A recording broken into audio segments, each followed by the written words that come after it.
नमस्कार दोस्तों। Second Covid wave में जिस तरह से भारत के ऊपर इंपैक्ट आया है, सरकार इसको देखते हुए अलग अलग प्रकार के गाइडलाइंस जारी कर रही है। यहां पर एक इंपॉर्टेंट गाइडलाइन जारी किया गया है सरकार के द्वारा। बताया जा रहा है कि अगर हम घर के अंदर हैं, अभी तक तो क्या था, हम बाहर निकलते थे, यूजुअली कहा जाता था कि जब भी बाहर जा रहे हो तो मास्क पहनकर जाओ, लेकिन अब सरकार यहां पर कह रही है कि अगर आप अपने घर में भी बैठे हुए हो तो भी आपको मास्क पहनना चाहिए। आई डोंट नो अब ये कितना प्रैक्टिकल है, कितना पॉसिबल होगा, बट यहां पर सरकार ने कहा है कि ये बहुत ज्यादा जरूरी है। तो यहां पर मैं आपको बताने वाला हूं कि एग्जैक्टली क्या कारण बताए गए हैं, कौन से साइंटिफिक रीजन दिया जा रहा है सरकार के द्वारा जिसकी वजह से इस तरह का गाइडलाइंस जारी किया गया है। तो इसके बारे में जानेंगे। चलिए आगे बढ़ते हैं। मैं हूं अंकित अग्रवाल और अपडेट के लिए आप मुझे फॉलो कर सकते हैं इंस्टाग्राम, फेसबुक और ट्विटर पर। मेरे लेक्चर की हर पीडीएफ आपको फेसबुक पर तो मिलेगी ही, प्लस साथ में आप मेरा टेलीग्राम चैनल ज्वाइन कर सकते हैं by searching Ankit Agarwal official. और जैसा कि आपको पता है यूपीएससी के एग्जाम्स आने वाले हैं, अगर आप अपनी प्रिपरेशन कर रहे हो इस साल, अगले साल जब भी, तो आप हमारे कोर्स को ज्वाइन कर सकते हैं जहां पर आपको कॉम्प्रिहेंसिव वे में स्टैटिक, करंट, हर एक चीज एक जगह उपलब्ध करा दिया जाता है। चलिए देखते हैं एग्जैक्टली हुआ क्या है। तो भारत के अंदर आपको पता है एक टास्क फोर्स बनाया गया है कोविड-19 से रिलेटेड। इसमें जो इसको लीड कर रहे हैं, हेड हैं इसके, नीति आयोग के मेंबर डॉक्टर वीके पॉल। तो यहां पर उन्होंने प्रेस कॉन्फ्रेंस किया और बताया कि अगर हमें जो ट्रांसमिशन है कोरोना वायरस का, उसके चेन को ब्रेक करना है तो घर के अंदर भी अब हमको यहां पर मास्क पहनना जरूरी हो जाएगा। ये सारी चीजें कब आई हैं? आप देख रहे हो लगातार पिछले 6 दिन से देश के अंदर 3 लाख से ज्यादा केसेस आपको देखने को मिल रहे होंगे। और इन सब चीजों को देखते हुए यहां पर रिकमेंड किया जा रहा है कि घर में बैठने पर भी आपको मास्क, मतलब कि एक तरह का डेली का हिस्सा बना लेना चाहिए, हमारे जीवन का हिस्सा बना लेना चाहिए। जिस तरह से बाकी कपड़े हम पहनते हैं वैसे ही मास्क भी जो है हर समय पहन कर रखें, भले ही हम घर में ही क्यों ना हो। तो यहां पर रीजन क्या दिया गया है, क्या सरकार कह रही है इन सारी चीजों को लेकर? तो बेसिकली उनके द्वारा यह बताया गया है कि ये जो सेकेंड कोविड वेव है, इसमें आपने देखा होगा पहले कोविड वेव के मुकाबले कि पूरी जो फैमिलीज हैं वो कोविड इन्फेक्ट हो जा रही हैं। पिछले बार आपने ऐसा नहीं देखा होगा कि यहां पर एक, आपने सुना होगा किसी फैमिली के एक पर्टिकुलर मेंबर को यहां पर कोरोना हो गया, लेकिन इस बार आप देखिए पूरे आप फैमिली, मतलब एक केस आ रहा है तो पूरे फैमिली को यहां पर चीजें देखने को मिल रही हैं। तो यहां पर बेसिकली सरकार कह रही है कि कोविड-19 जो स्प्रेड होता है वो person to person respiratory droplets की वजह से भी होता है। ये तो एकदम क्लियर हो चुका है। मतलब आप आपस में बातचीत कर रहे हैं, चाहे कोई स्नीज कर रहा है, कफ है, किसी को गाना गा रहा है, कुछ भी हो रहा है, इस तरह की चीजें, तो यहां पर जो ड्रॉपलेट्स हैं उसके माध्यम से भी कोरोना लगातार फैलते जा रहा है।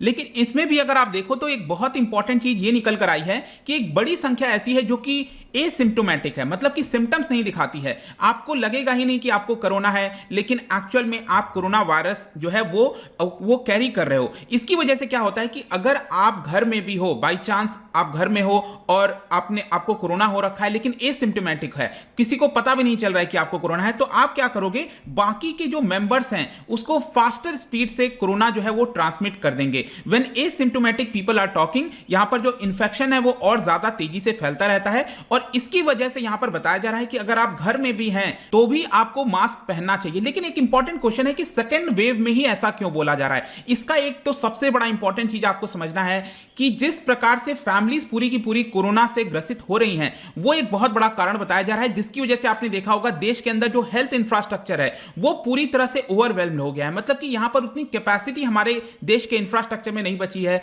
कि सभी लोगों को एक साथ हैंडल कर पाए। चाहे ऑक्सीजन हो, आपने भी देखा होगा, शायद आपसे भी कई बार मदद मांगी होगी, आप असक्षम हो पा रहे हैं। मैंने खुद ये चीज एक्सपीरियंस किया कि यहां पर कितना भी कर लो लेकिन ऑक्सीजन और कई सारी चीजें जो हैं वो आप अवेलेबल नहीं करा पा रहे हो। तो देखिए इसको आपको रिलेट करना पड़ेगा।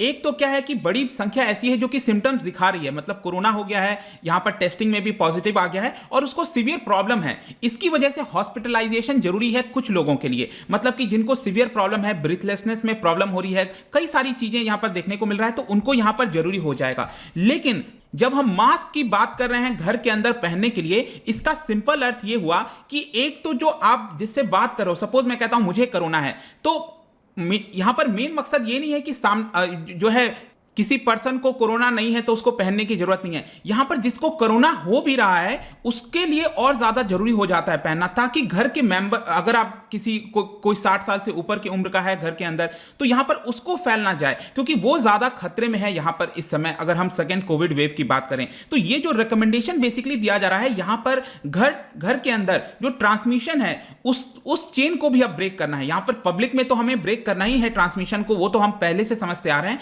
लेकिन घरों में भी यहां पर टारगेट किया जा रहा है। तो मेनली दो आउटकम की वजह से, दो चीजों के ऊपर आप टारगेट कर रहे हो। एक तो यह है कि जो एल्डरली पॉपुलेशन है, जिनको कोमॉर्बिडिटीज है, कि अगर उनको कोरोना हो जाएगा तो उनके ऊपर खतरा ज्यादा बढ़ जाता है, तो उनके पास ये कोरोना ना फैल जाए। एक तो ये यहां पर मकसद है। दूसरा, यहां पर जो लोकल हाउस आउटब्रेक मैंने आपको बताया वो ना हो। तो दो यहां पर चीजें बताई गई हैं सरकार के द्वारा। जो डॉक्टर वीके पॉल हैं उन्होंने इसके बारे में बताया, लेकिन क्या उन्होंने कोई साइंटिफिक एविडेंस दिया है? क्या सरकार कोई साइंटिफिक एविडेंस दे रही है? बिल्कुल, यहां पर बताया जा रहा है कि north Carolina department of health and human service, US के अंदर, उन्होंने यहां पर कुछ एक्सपेरिमेंट्स वगैरह किया, तो उसमें कई सारी चीजें निकल कर आई। यहां पर सबसे पहला तो यह बोला, अगर सपोज 2-3 एग्जाम्पल बताए गए कि लो रिस्क किसको होगा, मीडियम कब होगा, हाई रिस्क कब है, हाईएस्ट रिस्क कब है। देखिए, हाईएस्ट रिस्क तब होगा जब दो पर्सन आपस में बातचीत कर रहे हैं, भले ही वो 6 फीट दूर ही क्यों ना हो।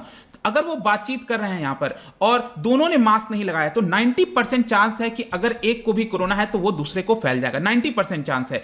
उसके बाद अगर सपोज मैं कहता हूं कि जिसको कोरोना है और वो मास्क नहीं लगाया है, लेकिन जिसको कोरोना नहीं है और उसने मास्क लगाया हुआ है, उस समय भी 30% चांस है, हाई चांस है कि उसको भी, पर्सन को भी, यहां पर भले आपने मास्क पहना ही क्यों ना हो, तो यहां पर आपको चांस है कि आपको भी कोरोना हो जाएगा। फिर यहां पर मीडियम केस में यह बताया गया है कि जिस पर्सन को कोरोना है और उसने मास्क पहना हुआ है, तो यहां पर 5% चांस है कि वो दूसरे को फैलाएगा कोरोना। लेकिन यहां पर सबसे अच्छी बात है कि अगर दोनों पर्सन मास्क पहने हुए हैं, भले ही कोरोना हो रहा है, तो यहां पर बहुत सबसे कम चांस है, इट इज जस्ट 1.5% चांस है कि यहां पर जिसको कोरोना नहीं हुआ है उसको कोरोना हो जाएगा। मतलब कि बेसिकली यहां पर यही कहा जा रहा है कि घर में भी अगर आप बैठे हो तो हो सकता है कि एक पर्सन को कोरोना होगा और वो सिम्टम्स नहीं दिखा रहा है, ठीक है, तो बाकी के फैमिली मेंबर्स बचे रहें। तो इससे अच्छा है कि प्रिकॉशन के तौर पर सभी लोग मास्क पहने हर टाइम, तो यहां पर बहुत कम चांस है कि किसी को कोरोना होगा, जिसकी वजह से देश के अंदर लगातार जो फैमिलीज यहां पर कोरोना से ग्रसित हो रही हैं वो होना बंद हो जाएंगी। इसके अलावा यहां पर एक और क्वेश्चन आता है कि क्या किसी देश ने इस प्रकार का गाइडलाइंस जारी किया है कि घर के अंदर भी बैठकर अगर आप बैठे हो तो आपको मास्क पहनना चाहिए। बिल्कुल, यहां पर जो सीडीसी है, यूएस की एक सबसे बड़ी संस्था है, centre for disease control and protection, उन्होंने भी लगभग इसी तरह का रिकमेंडेशन दिया है। उन्होंने कहा है कि 6 फीट तो हमें दूर खड़ा रहना ही है जब आपस में बातचीत कर रहे हैं, लेकिन इसके साथ साथ यहां पर मास्क पहनना भी काफी ज्यादा जरूरी है, specially indoors around people who don't live in your. Specially यहां पर यह भी बोला जा रहा है कि बाहर से कोई पर्सन अगर आपके घर में आ रहा है तो उस समय तो और ज्यादा जरूरी हो जाता है। और भारत के अंदर तो आपने देखा होगा, हम बहुत ज्यादा हिचकिचाते हैं, कोई बाहर से आ रहा है तो शायद हम उसको मना नहीं करते हैं, हिचकिचाते हैं कि कहीं बुरा ना मान जाए, इस तरह की चीजें। लेकिन हमें इस समय प्रैक्टिकल होना पड़ेगा। बाहर से कोई भी पर्सन को पहले तो अलाउ नहीं करना चाहिए, कोई बाई चांस आ भी रहा है तो सभी लोगों को मास्क पहनना चाहिए, ऐसा यहां पर सरकार ने बता दिया है अपने रिकमेंडेशन में। इसके अलावा यहां पर डॉक्टर वीके पॉल ने यह भी बोला कि आपको बाहर जाना एकदम अननेसेसरी अगर हो, मतलब कि अगर जरूरी नहीं है बाहर निकलना घर से, तो प्लीज आप मत निकलिए, किसी को, गेस्ट को मत बुलाइए घर में, क्योंकि यहां पर उनके द्वारा बोला जा रहा है कि घरों के अंदर उतना ज्यादा आइसोलेशन की फैसिलिटी नहीं होती है।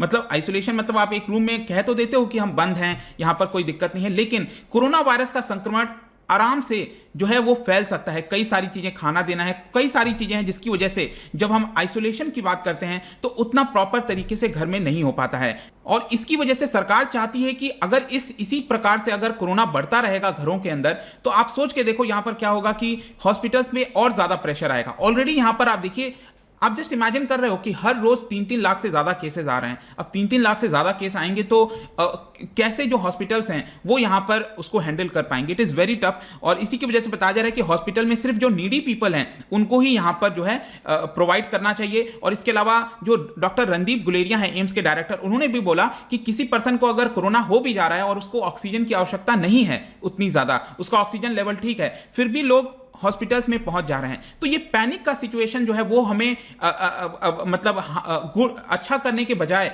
हार्म ज्यादा कर रहा है, नुकसान ज्यादा पहुंचा रहा है। तो हमें इन सारी चीजों का ध्यान रखना है और आपसे भी रिक्वेस्ट है कि यहां पर पैनिक के बजाय चीजों को थोड़ा सा अच्छे से संभल कर चलिए।